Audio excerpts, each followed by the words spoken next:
은혜의 찬양 감사드립니다. 이제 성경 말씀을 봉독하겠습니다.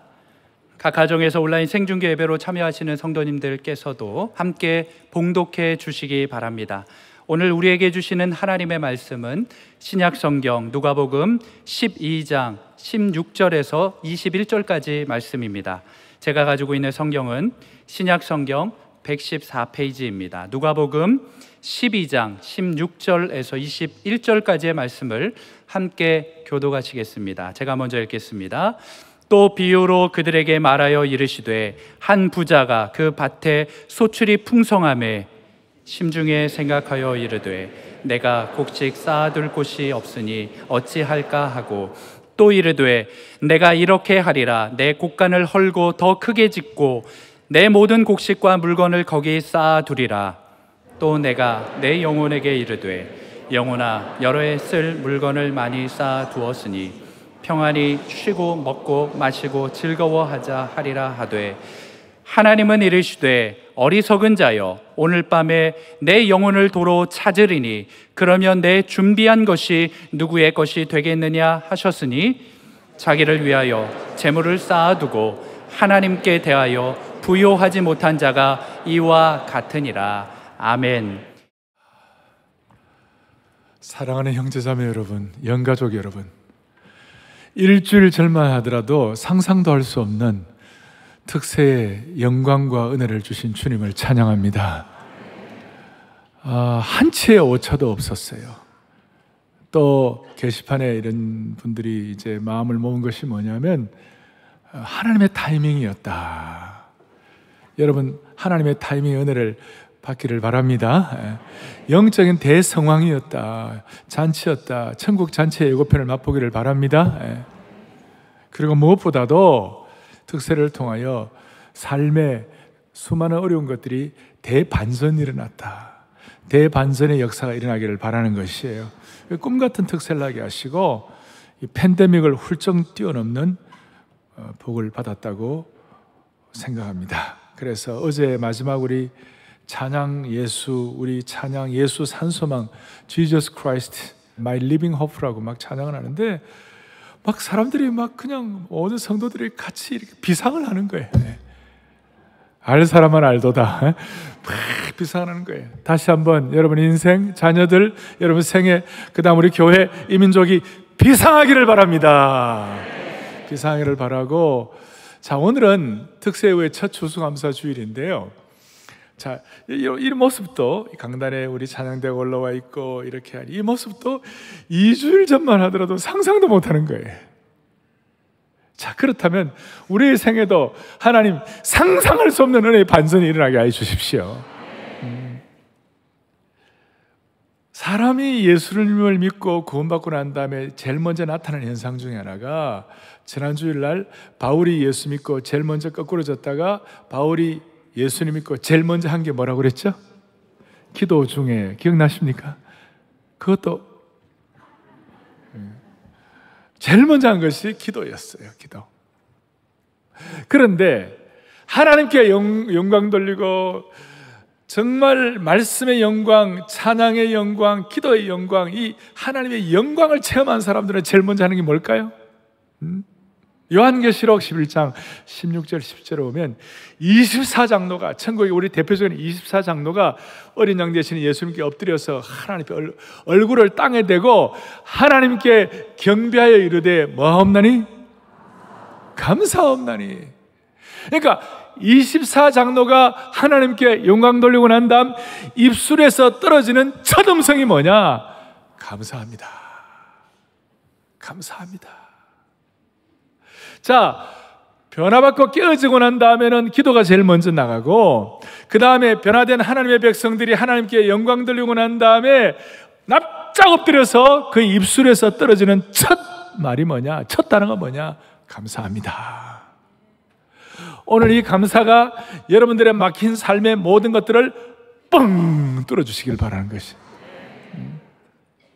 그리고 이 감사를 하게 되면요, 어떤 일이 벌어지느냐면 시각이 바뀌어요. 감사를 하게 되면 뭐가 바뀐다고요? 시각이 바뀌는 거예요. 새로운 시각이 열리는 거예요. 그래서 오늘 하나님께 경배하고 예배하고 하나님께 찬양 드리고 하나님께 삶을 드리는 자가 하는 첫 번째 입술에서 떨어지는 단어가 감사라면, 그 감사를 통하여 시각이 어떻게 바뀌어야 될지 오늘 본문의 말씀을 가지고 여러분들과 함께 제가 비유 시리즈 오늘 5번째 말씀을 드리는 거예요. 오늘 내용은 어리석은 부자, 비유로 말씀하시되 어리석은 부자에 대한 비유를 말씀하셨는데 대체적으로 우리는 잘 알고 있어요. 그리고 처음에는 이 어리석은 부자가 뭘 잘못했는지 우리가 잘 이해를 못해요. 자, 오늘 배경은 이겁니다. 16절에 이렇게 나와 있습니다. 또 비유로 그들에게 이르시되 한 부자가 그 밭에 소출이 어떻겠습니까? 풍성했다. 당시는 농경사회였어요. 농경사회의 특징은 뭐냐면 땅을 기경하고 땅을 파고 난 다음에 농산물의 소출이 얼마나 되느냐를 가지고 그의 부의 척도가 가늠이 됐어요. 그래서 엄청 많이 이렇게 소출이 너무 많아가지고 자기가 생각보다도 뭐 많이니까 창고가 막 모자랐어요. 요즘 말로 하면 투자하는 것마다 잘 되는 거예요. 요즘 말로 하면 그냥 뭐 증권 투자하면 증권 투자한 대로, 부동산 투자하면 부동산 투자한 대로 뭐 다 잘 나가는 거예요. 요즘 말로 하면 해마다 황금알을 낳는 부를 경험하는 거예요. 그래서 이제 17절에 보니까 이 부자가 심중에 생각하여 이르되 내가 곡식 쌓아둘 곳이 없으니 어찌할까? 이 많은 부를 어떻게 할까? 18절에 내가 곳간을 헐고 더 크게 짓고 내 모든 곡식과 물건을 거기 쌓아두리라. 다시요. 내가 돈을 너무 많이 벌었구나. 너무 내가 부자가 됐구나. 이제 안심할 정도로 큰 부자가 되었구나. 드디어 19절에 내가 내 영혼에게, 부자가 자기에게 이르되 내 영혼아 여러 해 쓸 물건을 많이 쌓아두었으니 평안히 쉬고 먹고 마시고 즐거워하자. 이제 뭐 은퇴해도 되겠다. 잘 벌었으니까. 그런데 겉으로 보면 완벽해 보였지만 20절에 하나님께서, 창조주 하나님께서 그의 숨은 내면의 생각을 아시고, 우리는 아까 감사하면 생각이 새로운 시각이 된다고 그러는데 이 사람은 자기 시각을 계속 유지를 하는데 그 생각에 숨은 생각을 아시고 뭐라고 말씀하시냐? 어리석은 자여 오늘 밤에 내 영혼을 도로 찾으리니 그러면 너가 준비한 것이 누구의 것이 되겠느냐? 누구의 것이 되겠느냐? 그리고 그날 밤 그 영혼을 데리고 가셨습니다. 오늘 이 말씀과 연관된 우리 기독교 유머가 하나 있는데요.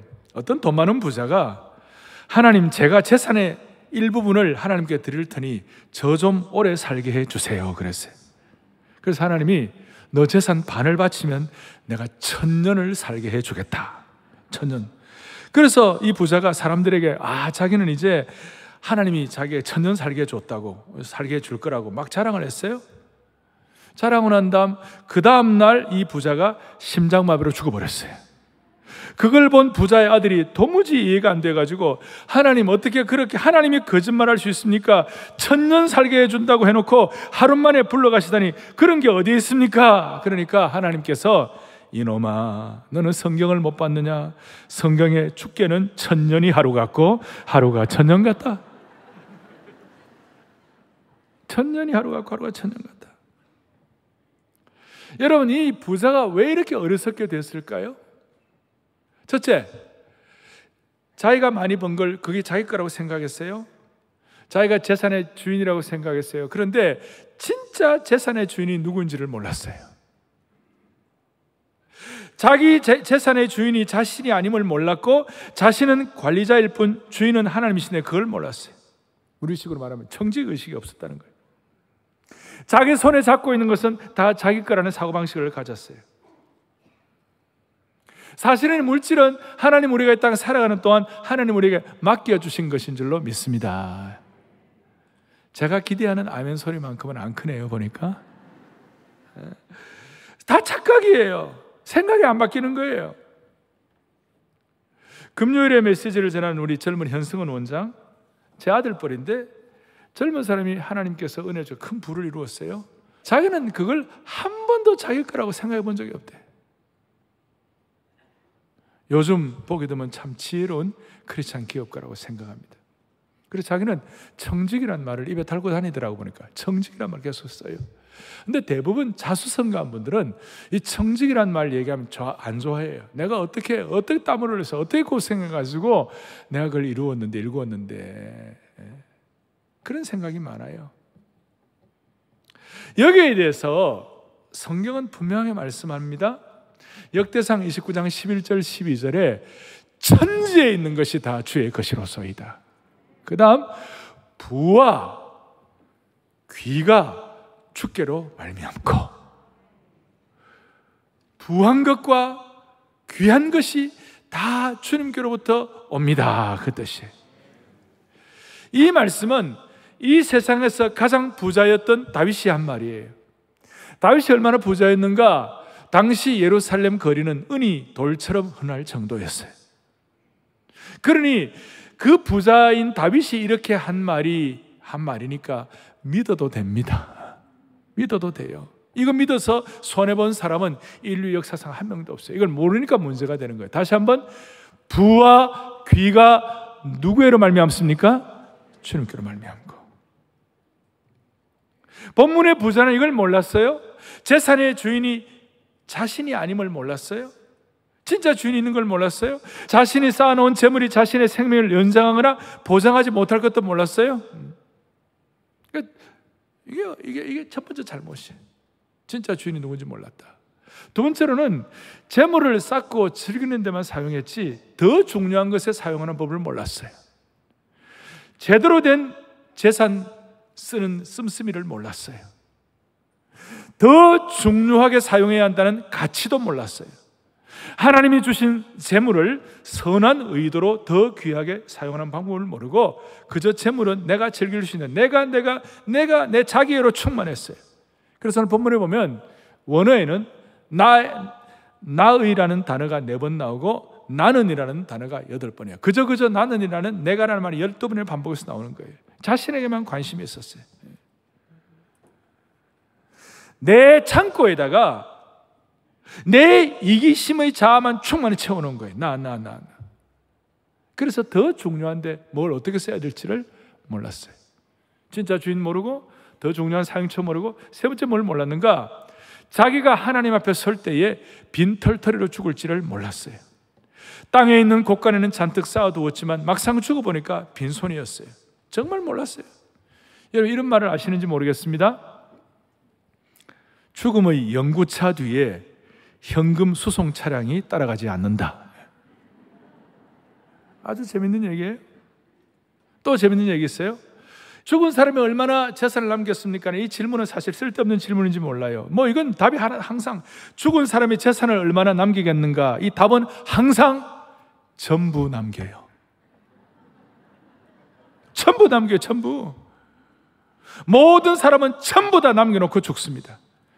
이걸 아는 것 같은데 사람들이 잘 몰라요. 수많은 장례식장에 왔다 갔다 하면서도 사람들은 자기가 죽을 것은 생각 안 해요.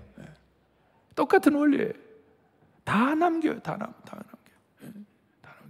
부자가 번 것 그 자체는 나쁜 거 아니에요? 부자가 열심히 일한 것도 나쁜 거 아니에요? 땅을 열심히 기경해서 큰 수확을 얻은 것도 잘못이 아니에요?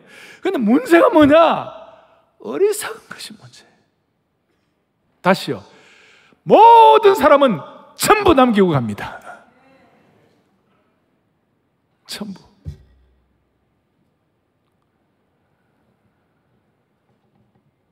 부자는 돈이 많아서 천국에 못 들어간 것이 아니라 하나님의 통치를 받아야 할 사람이 돈의 통치를 받아가지고 못 들어간 거예요.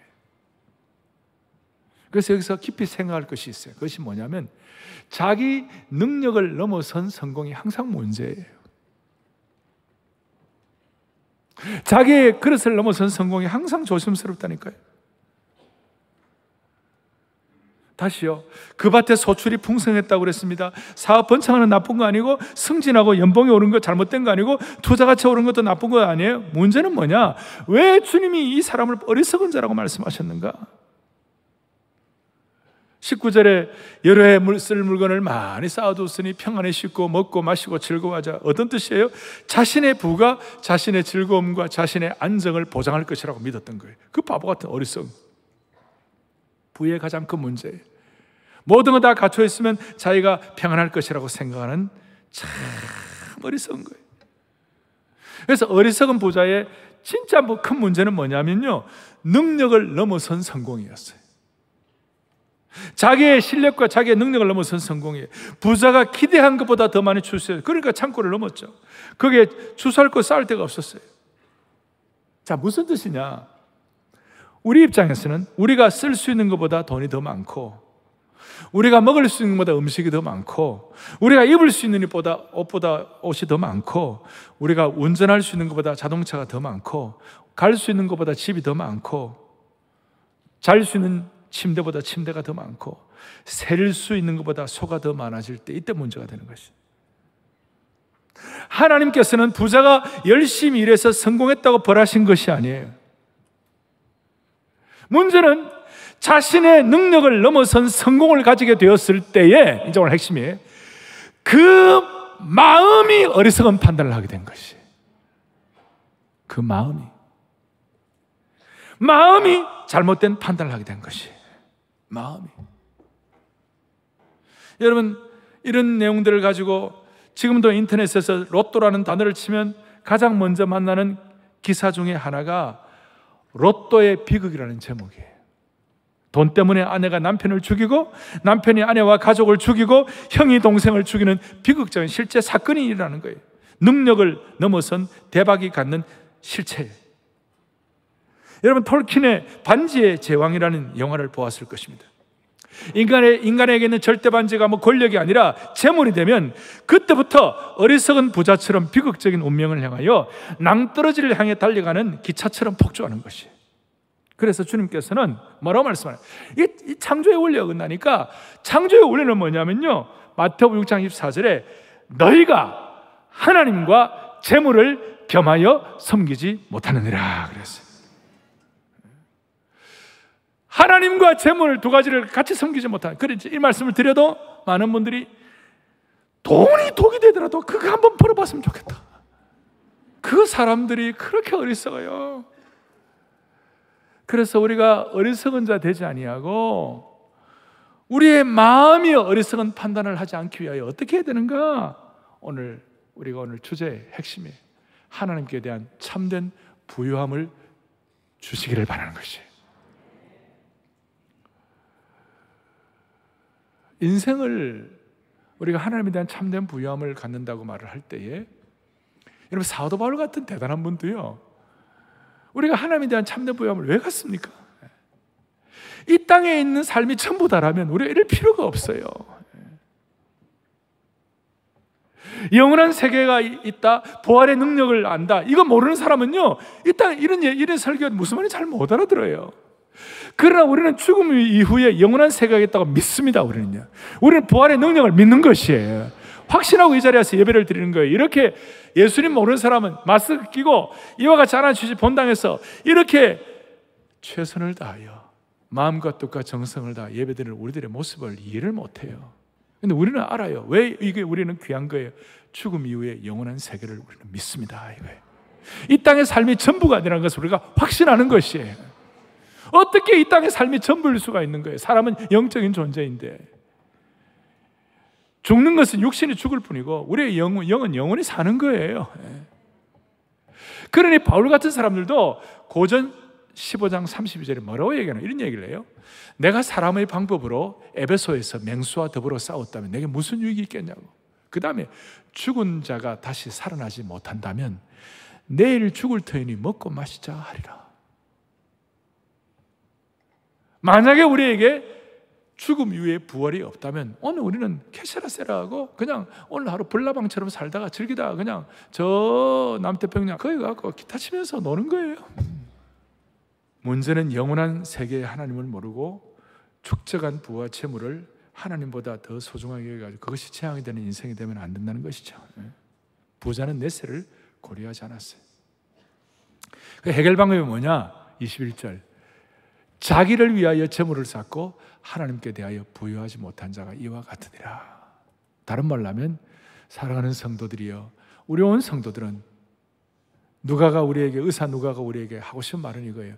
사랑하는 사랑의 교회 성도들 여러분들이요, 주 안에서 영가족 여러분들이요, 우리 모두는 하나님께 대한 부유한 자가 되기를 바랍니다. 하나님께 대한 부유한 자. 하나님께 대해서 부유한 자가 된다는 것은 어떤 뜻이에요? 이게 상당히 참 고상한 뜻인데, 하나님께 대한 부유함의 반대말을 생각하면 이해가 쉬워요. 반대말은 뭐냐면 하나님을 위해서가 아니라 자신을 위해 이 땅에 재물을 쌓는 것이 그 사람들 하나님께 대해서 가난한 자예요. 그러면 자신을 위하여 재물을 쌓는 것이 왜 문제가 됩니까?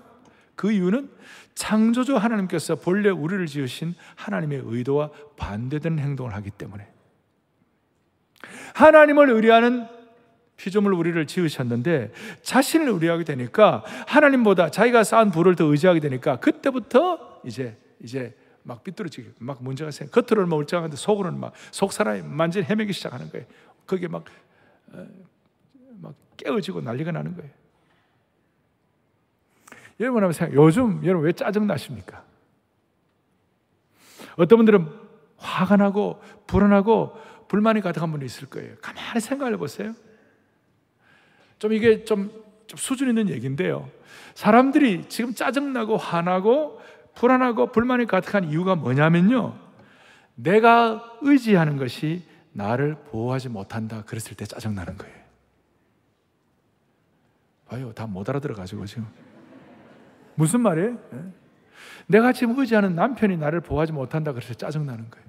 내가 신뢰하는 아내가 나를 보호하지 못한다 그래서 힘들고, 그게 자녀든 은행 계좌든 학위이든 그것이 자신을 보호하지 못할 때 사람들은 짜증을 내는 거예요. 그러니까 본문의 부자는 요즘 말로 하면 은행 계좌의 돈이 그것이 자기를 보호한다고 생각했어요. 그런데 하나님께서 이 어리석은 자야, 이 어리석은 자야. 창조의 질서가 두 주인을 섬길 수가 없고 하나님을 하나님 되게 하는, 그러니까 돈이 나를 통제하는 것이 아니라 하나님 나를 통제하는 거, 그거 모르면 결국은 아무리 불을 쌓아도 마지막은 빈 껍데기가 되고 구름 잡게 되는 것이에요. 여러분, 진짜 돈이 많고 재물이 남는 창고를 짓는 사람들, 그리고 진짜 권력이 세가지고 권력이 남는 창고를 짓는 분들, 그 다음에 진짜 지식 대통령, 지식이 많아가지고 지식이 남는 창고를 짓는 사람들, 그 근처에 가보세요.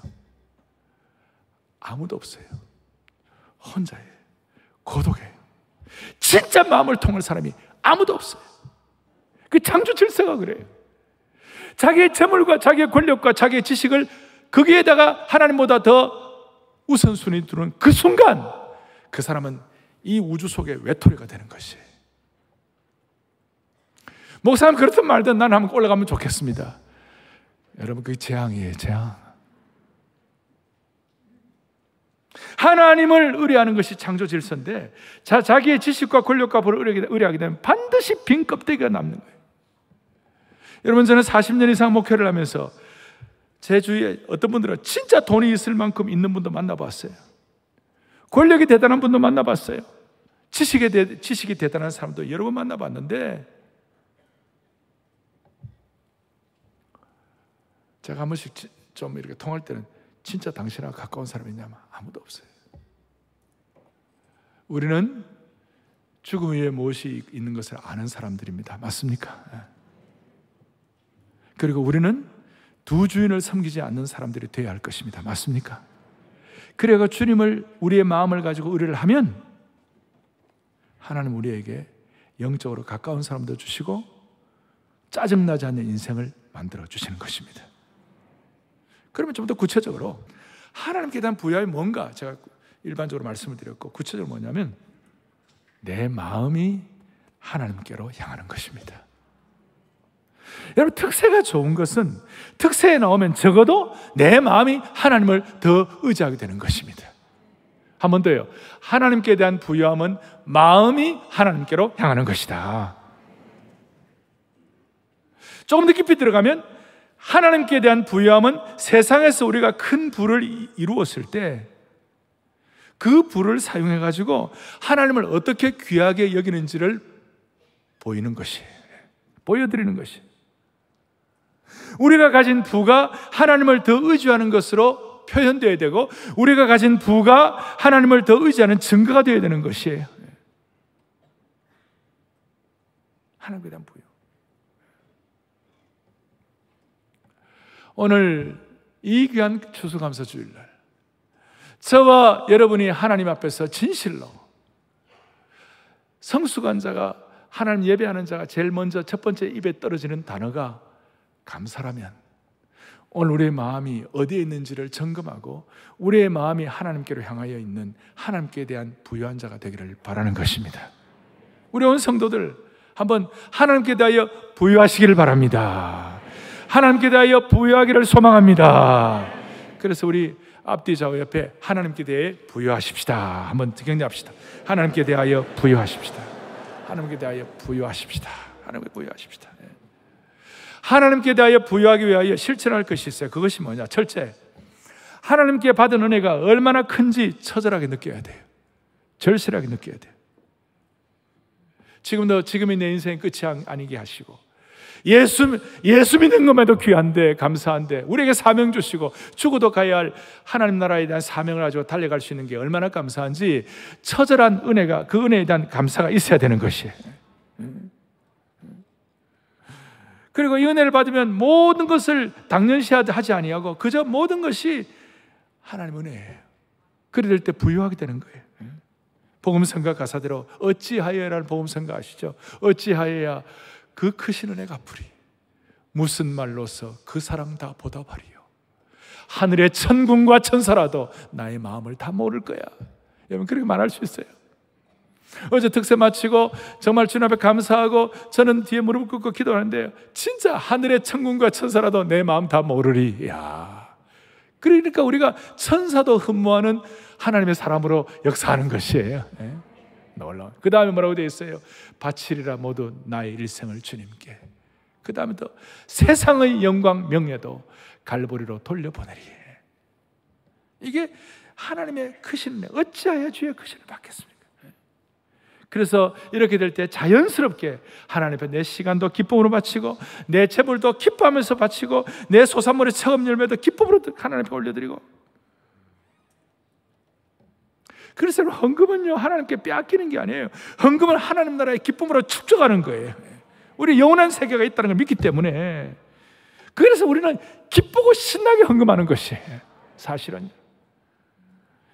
이 땅에서 통용되는 화폐와 천국 통용 화폐는 다른 것이에요. 그리고 물질뿐만 아니라 내 생명도, 내 몸도 주님 앞에 올려드리고 싶다 하는, 이것이 바로 뭐냐면 하나님께 대하여 부유한 것입니다. 이것이. 그리고 드리면서도, 하나님께 대해 부유한 사람은 드리면서도 늘 황송한 거예요. 많이 드리면 드릴수록 더 이것밖에 안 된다고 기쁘게 드리는 거예요. 억지로 드리는 것이 아니라 가장 드리는 거예요. 이게 하나님께 대해서 부유한 자라니까요. 그럴 때 하나님은 가끔씩 초자연적인 개입을 하시는 것이, 특별히 재정적인 기적을 베풀어 주시는 거예요. 와나메이커는 그 어릴 때 교회 건축을 하는데 벽돌 몇 장을 드렸어요. 그런데 하나님께서는 초자연적인 개입하셔서 하나님께 대한 부유함을 아시고 미국의 백화점의 왕이 되게 하셨어요. 우리나라의 어떤 분은, 장로님은 병아리 12마리를 가지고 수조 원이 되는 기업을 하게 하셨어요. 그 다음 또 돈을 크게 못 벌더라도 하나님께 대해서 부유한 자에 대해서 하나님 은혜를 주시는데, 어떤 은혜를 주시느냐면, 돈을 크게 못 벌게 되면 최소한 적게 거두어도 모자라지 않게 하시는 은혜를 주시는 것이에요. 여러분, 수입이 빠듯하더라도 그 집안에 화목과 건강을 주시면 그게 좋은 거예요. 하나님 그렇게 하시는 거예요. 수입이 많아도 건강을 보호해주지 않으시면 병원비로 다 나가고, 자식을 보호해주지 않으시면 자식들 사고 쳐가지고 엉뚱한 대로 물질이 다 빠지는데, 희한하게도 하나님께서 가정적인 간섭을 하시면 이게 해결이 되는 것이에요. 하나님께 대해서 부유한 자, 이런 걸 알게 되면 우리는 기쁨으로 신나게 마음도 회복되고 하나님이 주신 회복도, 하나님 주신 부유함도 갖고. 또 하나, 우리가 하나님께 대한 부유한 자가 되기 위하여 물질이나 삶이나 재능을 가지고 하나님을 신뢰하는 부유함을 갖는 것뿐만 아니라 영혼 구원을 갖고도 하나님에 대해서 부유한 자가 될 수 있어요. 우리가 지금 다음 주부터 새생명 축제를 앞에 놓고 있는데, 이번 새생명 축제는 좀 독특합니다. 특세의에 받은 은혜를 주님 앞에 어떻게 보답할까? 아까 내가 어떻게 주님을 보답할까? 이게 하나님께 대한 부유한 자의 마음이라고 그랬는데요, 우리가 냉정히 따져보면 우리 교회는 지난 한 39년간 이 새생명 축제를 하면서 55만 명의 전도 대상자를 우리가 기도했어요. 그 중에 10만 5천 명 정도가 태신자로 왔어요. 10만 5천 명 가운데 5만 5천 명 정도의 성도들이 결신을 했어요. 놀라운 거 아닙니까? 감사한 거 아닙니까? 그런데 더 중요한 것은 그 새생명 축제가 무슨 일이 벌어졌냐면, 우리 각자 그 영혼들을 주님 앞에 모시고 오는 사람들의 영혼을 하나님께 대하여 부유한 자로 만들어 주셨어요. 그러니까 단순히 새생명 축제에 한 영혼을 모시고 오는 정도의 그 축복이 아니고, 그걸 감당할 만한 고상한 삶의 품격과 삶의 수준을 주님이 높여주시는 것이에요. 한 걸음 더 나아갔고, 새생명 축제는 돈과 물질로 어리석어진 이 사회를 바로잡고 치유하는 사역이에요. 오늘 이 사회는 많이 병들고 있어요. 우리가 병든 이 사회에서 새생명 축제라는 이유가 뭐냐? 우리 교회가 한 영혼을 구원해서 천국에 들어가는 그것도 좋지만 그 이상의 것이 포함되어 있어요. 다시 한번 뭐예요? 돈과 물질로 어리석어진 이 사회를 바로잡고 치유하는 것이 새생명 축제의 은혜인 것이에요. 이게 얼마나 부유한지 몰라요. 우리가 하나님께 대한 부유함을 가지고 영혼에 집중하면 하나님이 이 사회를 반드시 치유할 거예요. 이 나라의 소망의 문을 여실 거예요. 하나님의 영광이 이 땅에 임할 것이고, 이 나라가 세계 선교를 마무리하는 국가가 될 것이며, 우리 후손들이 마음 놓고 사는 나라로 만들어 주실 것이에요. 코로나 이후에 하나님이 사용하시는 위대한 국가가 될 수가 있습니다. 다시 한번, 이 새생명 축제 대각성 전도 집회는 한 영혼을 구하는 데만 목적이 있는 것이 아니라 하나님께 대한 부유한 자를 많이 만들어서 이 땅을 치유하는 데 목적이 있는 것이에요. 이걸 위하여 우리 교역자들, 우리 교회 중직자들, 순자님들부터 우리가 정신 바짝 차리고 하나님께 대한 부유한 자가 되기를 바랍니다. 우리는 이번에 나라를 위하여 기도하고 애쓰면서, 고려는 귀족의 나라, 불교의 사상을 기초로 한 귀족의 나라예요. 70-80% 이상 되는 사람들의 하층민들이 죽을 고생을 하고, 조선은 사대부의 나라, 유교의 나라, 사대부 양반의 나라, 대부분의 사람들은 죽을 고생을 하고 유교를 기초로 한. 그러나 이 대한민국은 고려와 조선의, 물론 역사는 그렇지만 완전히 다르게 이 대한민국은 한 사람 한 사람이 얼마나 하나님 앞에서 소중한 것인지를 깨닫고 모든 권한은 국민들에게 나온다 이거예요. 그걸 우리가 신앙을 기초로 해서 그 일이 이루어지는 것이에요. 그럼 어떻게 이루어집니까? 저와 여러분이 하나님께 대한 부유한 자가 되어가지고 한 영혼이라도 주님 앞에 올려드릴 때 무슨 일이 벌어지는가? 이 나라가 하나님 나라를 위한 위대한 국가가 될 수가 있는 것이에요. 우리의 삶이 고상하게 되는 것이에요. 우리는 국민소득 3만 불 시간을 거의 10년을 왔다 갔다 하고 있어요. 근데 제가 해외를 다녀보거나 전 세계 잘 사는 나라들을 보면 7만 불, 8만 불 올라가면요, 다 하나님 버립니다. 그 재물 이런 것들이 다 자기의 삶에 어떤 의지하는 바가 되어가지고 다 버립니다. 하나님 버립니다. 하나님 다 버립니다. 하나님은 우리나라가 이 3만 불 시대에 좀 고생하면서 우리가 그래도 하나님께 대한 부유함을 가지고 두 마음을 갖지 않는 한국교회 성도들이 더 무장될 때 하나님 우리나라 4만 불, 5만 불 만들어주시면 그것은 세계 선교를 위하여 필요한 국가가 되는 것이고, 그것을 기초로 해서 남북이 복음적 평화 통일을 이루는 것이에요. 자, 하나님께 대한 부유, 우리 마음의 부유. 그리고 영혼 구원을 통한 이민족의 부요, 오늘 이 부요를 통하여 여러분 모두가 다 딱 하나님께 영광 돌리는 자가 첫 번째 떨어지는 그 입술의 단어가 감사가 되기를 바랍니다. 마지막 고린도후서 8장 9절을 또박또박 같이 우리가 고백하고 말씀을 마무리하겠습니다. 같이 보겠습니다. 우리 주 예수 그리스도의 은혜를 너희가 알거니와 부유하신 이로서 너희를 위하여 가능하게 되시면 그의 가난함으로 말미암아 너희를 부유하게 하려 하심이라. 아멘. 오늘 이 주님이 우리에게 주신 부요가 한 분 한 분의 삶에 그대로 체화되기를 소망합니다. 자, 다 두 손을 펼치시고 하나님의 부요에 대해서 다 감사하자 주께, 다 감사하자 주께, 다 감사하자 주께, 치밀어 오르는 감사를. 내가 의뢰하던 것 때문에 짜증이 난 거 있다면 하나님 제대로 의뢰하는 부유한 자가 되어서 세상을 바꾸고 인생이 높은 품격으로 고상하게 되는 그런 삶의 길을 뚜벅뚜벅 걸어갈 수 있도록 다 감사하자. 다 감사하자.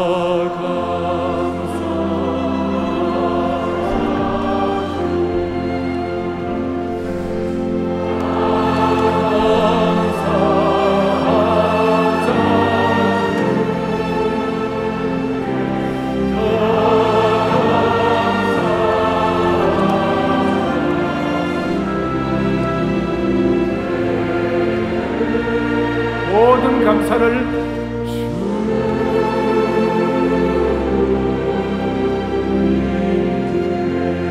다 감사하자.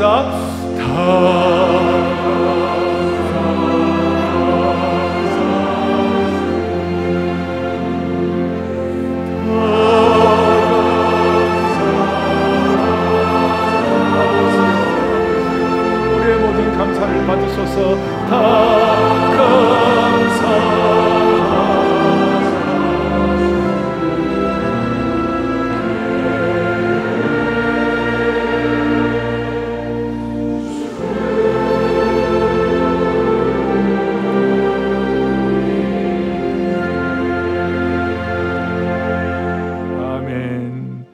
여러분 손을 가슴에 한번 쫙 대보십시오. 우리의 마음의 진정한 표현입니다.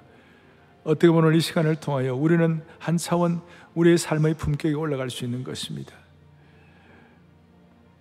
우리를 위하여 가난하게 되셔서 우리를 부유케 해주시는 자비로우신 하나님 아버지, 코로나 팬데믹의 긴 터널 속에서 우리 온 성도들을, 이스라엘 백성들을 고센 땅에서 지켜주셨듯이 지키시고 보호하시고 인도하심을 찬양합니다. 오늘 이걸 돌아보면서 주님 주신 은혜가 얼마나 큰지 가슴에 손을 대고, 우리 모두 어찌하여 주의 크신을 갚을 수 있겠어요? 어찌하여 주님 무슨 말로서 그 크신 사랑을 갚을 수가 있겠습니까? 라고 고백하는 저희들 되게 하여 주시옵소서. 우리 모두 이제 우리 하나님께 마음이 부유한 자가 되게 하여 주셔서 우리의 마음이 주님께만 집중될 수 있도록 도와주시기를 소원합니다. 이를 위하여 물질 사용의 청지기가 되게 하시고 영혼 구원의 청지기가 되게 하여 주셔서 이 민족까지 변화시킬 수 있도록 도와주옵소서. 혹 우리 가운데 환경적으로 감사가 너무 힘든 분들이 계시면 길을 열어주셔서 가정의 축복을 주시고 자녀들을 복 주시고 하늘의 위로와 능력으로 채워주시기를 원합니다. 우리 온 성도들, 사랑의 교회와 한국교회, 5만여 한국교회가 있음으로 말미암아 이 민족의 장래가 있다는 것을 다시 한 마음속에 믿음으로 고백하옵고, 우리를 불 가운데서 물 가운데서 지키시는 존귀하신 예수 그리스도 이름 받들어 간절히 기도 올리옵나이다. 아멘.